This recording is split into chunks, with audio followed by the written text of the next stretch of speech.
The Trump campaign's libel lawsuits against The New York Times, The Washington Post and CNN mark a dramatic escalation in the president's long fight with the media. Legal experts have said the suits are dead on arrival, failing to meet the high bar to prove defamation of a public figure, but they fear an environment in which powerful elected officials try to use the courts to intimidate the press. The concern here is not that one of these suits would win on the merits, it's the chilling effect that it has on public discussion of political affairs. Jonathan Peters, the Columbia Journalism Review's press freedom correspondent and a University of Georgia media law professor, told TheHill.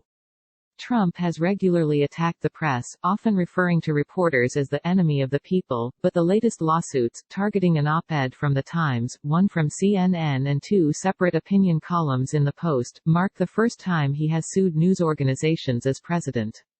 After filing the complaint against The Times, Trump warned that more were coming. The lawsuits, filed in consecutive weeks, allege that the outlets knowingly published false information about the president in opinion pieces that touched on the investigation into Russian interference in the 2016 election. The lawsuit filed in federal court in Washington, D.C., against The Post cites a June 2019 piece from Post opinion writer Paul Waldman. The 2020 election will obviously be distinct in all kinds of ways we can't yet anticipate, Waldman wrote. For instance, who knows what sort of aid Russia and North Korea will give to the Trump campaign, now that he has invited them to offer their assistance. In the sentence, Waldman linked to an ABC interview in which Trump suggested he would accept potentially damaging information from a foreign government about a political opponent. The campaign argues that statement was defamatory, because no Trump associate has made a statement inviting assistance from Russia or North Korea. The campaign also takes issue with an opinion article that said the Russia probe found Trump's team tried to conspire with, and happily profited off of, Moscow's efforts. The lawsuit against The Times, filed in New York State Court, alleges the paper defamed Trump in a March 2019 op-ed that claimed the president and his associates had an overarching deal with Russia in 2016. The special counsel report from Robert Mueller did not find evidence to conclude that Trump's campaign conspired or coordinated with Russia in 2016 but did find multiple links between campaign officials and Russian government individuals. The CNN lawsuit, filed on Friday in federal court in Georgia, cites an op-ed in which author Larry Noble, a former Federal Election Commission general counsel, wrote that the Trump campaign assessed the potential risks and benefits of again seeking Russia's help in 2020 and has decided to leave that option on the table. The Times and Post have vowed to fight the suits, which will have to overcome stringent free speech protections. Under precedent from the landmark 1964 case New York Times v. Sullivan, the Supreme Court has held that a plaintiff must prove defendants made statements at issue either knowing they were false or in reckless disregard of the truth. The court also grants wide freedom for opinions dealing with matters of public knowledge. First Amendment experts, though, are more worried about the broader implications, noting that smaller news organizations may not have the resources to fight such complaints and that they may suppress opinion pieces out of fear of retaliation. The Times and the Post have the resources to hire excellent legal counsel who will demonstrate why these lawsuits are completely meritless. Brian House, a staff attorney with the American Civil Liberties Union Speech, Technology and Privacy Project, told TheHill.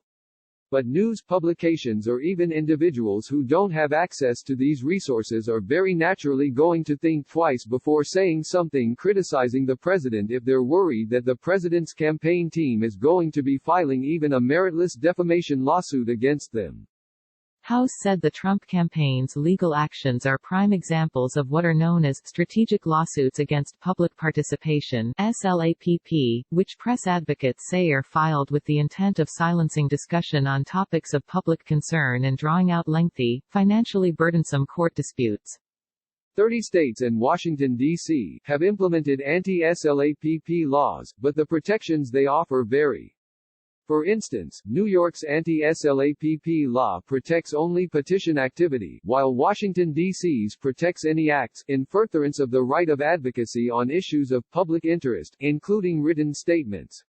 The law also gives defendants the opportunity to file a motion to dismiss, which would then pause discovery. If the court grants the motion, they may be awarded appropriate legal fees and costs from the case. Washington, D.C.'s anti-SLAPP law does not apply in federal court, where Trump's lawsuit against the Post was filed. There is no federal anti-SLAPP legislation. Evan Mosconi, policy director at the Public Participation Project, a group advocating for a federal anti-SLAPP provision, argued that the Trump campaign's lawsuits were filed in a way to avoid laws designed to combat this type of legal action. Mosconi said the cases represented a kind of forum shopping, wherein public figures file defamation or libel lawsuits in jurisdictions with weak anti-SLAPP laws. He pointed to the string of lawsuits Representative Devin Nunes, R. Caliph, has filed in Virginia, a state with traditionally weaker anti-SLAPP laws, as one example. Nunes filed a $150 million defamation suit against McClatchy in Virginia State Court in April 2019 despite the issue concerning an article published in the McClatchy-owned Fresno Bee, a paper in California. He's also sued Twitter, which is headquartered in San Francisco, in Virginia for allegedly allowing users to spread false and defamatory statements about him.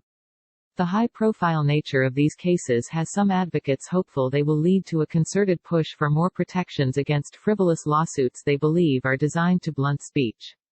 The Virginia legislature in February passed bills aimed at granting defendants more recourse in the face of such suits. New York State Senator Brad Hoylman, D., has introduced a bill to expand the protections in the state's current anti-SLAPP law. Kentucky's Republican-led legislature is also considering implementing such legislation. Jenna Ellis, senior legal advisor to Trump's campaign, has argued that the news outlets published the op-eds at issue with the intentional purpose of hurting the president's re-election bid, claiming they were 100% false and defamatory. The campaign did not respond to a request for further comment from TheHill. The recent lawsuits mark the first time Trump has sued a journalist since accusing Timothy O'Brien of libel in 2006 over the biography, Trump Nation, The Art of Being the Donald. The case was dismissed in 2009. As president, Trump has threatened to take a closer look at the nation's libel laws. Trump claimed in January 2018 that current libel laws were a sham, as he sought to prevent the publication of a book by writer Michael Wolff. He has also threatened to sue the Daily Beast and others while in office. It's no coincidence that a president who refers to the press as the enemy of the people is also out there filing meritless defamation lawsuits, House said. Courts will see through these lawsuits, he added. But the danger posed by them is that would-be critics of the president will look at the suits and think twice before speaking their mind.